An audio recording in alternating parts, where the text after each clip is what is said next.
અને મારું નામ વિશરત છે. મારું સ્કૂલનું નામ પંડિત દિનેશ પ્રાથમિક શાળા નંબર 1 છે. અમે આ પદ્ધતિ એક્યુપ્રેશરની છે. જેમ એક્યુપંક્ચરની પદ્ધતિમાં સોયા વડે પ્રેશર આપવાનું હોય છે અડધી ગળા સ્થાન પર, એમ એક્યુપ્રેશરની પદ્ધતિમાં આપણે અંગૂઠા વડે દબાણ આપવાનું હોય છે. જે આ પદ્ધતિમાં 12 ધ્રુવ સહયોગી રેખાઓ આવે છે.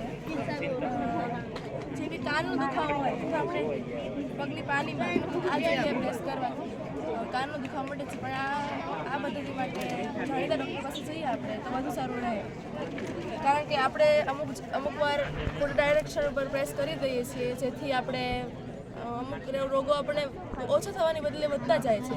તેથી આપણે ડૉક્ટર પાસે જઈએ, વધુ જાણીતા ડૉક્ટર પાસે, તો વધુ સારું રહે. જેમ કે કાનનો દુખાવો હોય તો અહીં પ્રેસ કરીએ પાણીમાં તો કાનનો દુખાવો મટે.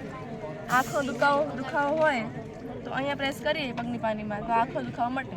જે ડાબી બાજુની આંખમાં દુખાવો હોય તો ડાબી બાજુના પગમાં આપણે પ્રેસ કરવાનું, અને જમણી બાજુ હોય તો જમણી બાજુ. બસ.